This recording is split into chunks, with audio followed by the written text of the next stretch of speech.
Good day to you.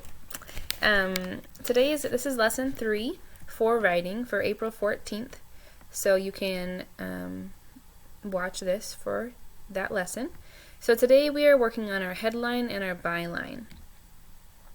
So two things that every newspaper has is a headline and a byline. So the byline is simple. It's just who wrote the story. So if I'm writing the article, then the byline would say by Tessa Brandenburg.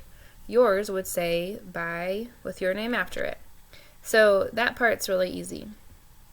The other part we're going to do is called the headline. So the headline is a short, attention-getting statement about the event.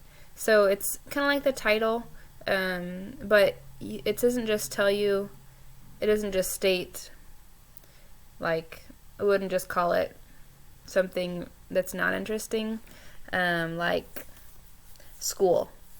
You wouldn't call our articles school because it tells them nothing. It's going to tell them something about what's going to be going on without telling them all the details. So here are some examples.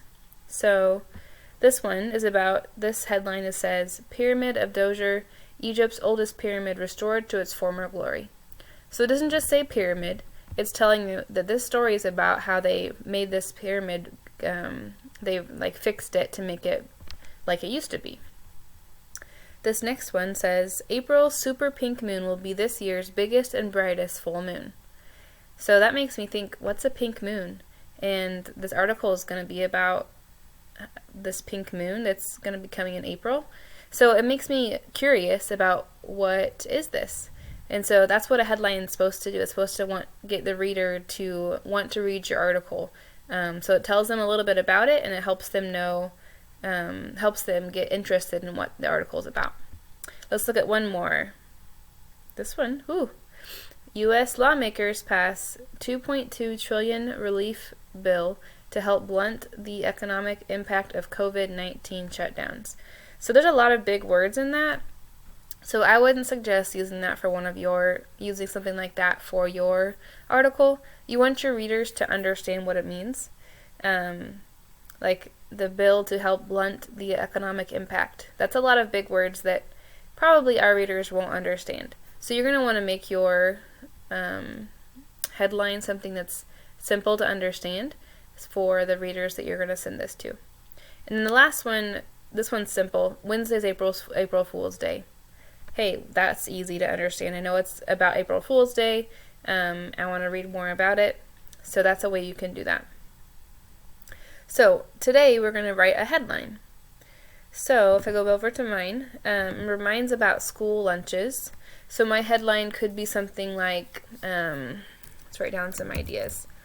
So schools provide free lunches to all kids. So it's not terribly long. I think a headline should be anywhere from probably 5 to 10 words. 10 would be max. Like you wouldn't want to go any more than 10. So that's an idea. I could also do lunches for free, and people might want to read about that. Could get them interested. I could say, it's actually lunch and breakfast, right? I could say lunch and breakfast at Lincoln Elementary. Okay? And I could also say something like, we could ask them a question. So we could say, are you hungry? Come get a free meal. So those are some ideas for headlines. So if we look at all of those, I want you to help me pick the best one. So you want them to know what's going, kind of get them interested in it, so help them to want to read it. You want them to get some information so they know what it's about. Which one of these do you think would be best to catch someone's attention and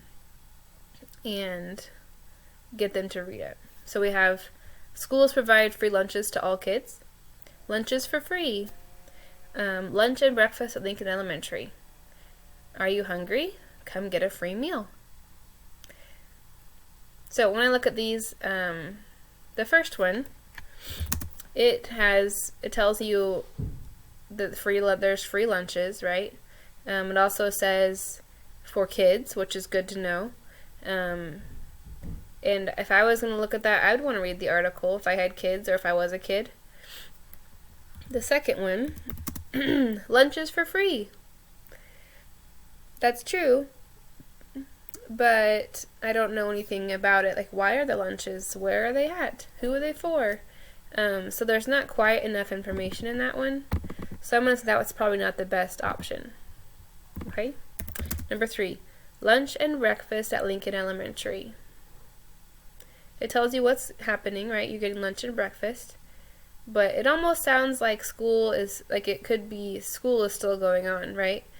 Like if we were still in school, you could write an article about lunch and breakfast at Lincoln. But this one, it kind of sounds normal, like nothing is new. So it's not quite as interesting. I don't really want to read about normal breakfast and lunch when we're not even in school. So it probably wouldn't be one that I would look for. So probably not that one either. Number 4, are you hungry? Come get a free meal. Does that sound interesting to you? That definitely catches my interest. I think I would want to read and see what it's about. It doesn't tell you who at all. It could be anybody who's hungry. So I mean, it could work because it's talking about free meals, and if you're hungry, like, you might want to go. So I think that either 1 or 4 would be a good headline. Okay? So on your own, I want you to go ahead and make a couple of headlines and in response to this assignment on Seesaw. And then I will kind of look at them and help you figure out the best one. So what I want you to do is make at least 2 headlines and put them on Seesaw. And then I will, you can tell me which one you like if you want, but I will help you choose one that's best. And then under the byline, you're just going to put by your name. Don't put my name, put your name. So that's what you're going to put. Okay? So good luck, and I look forward to seeing your headlines.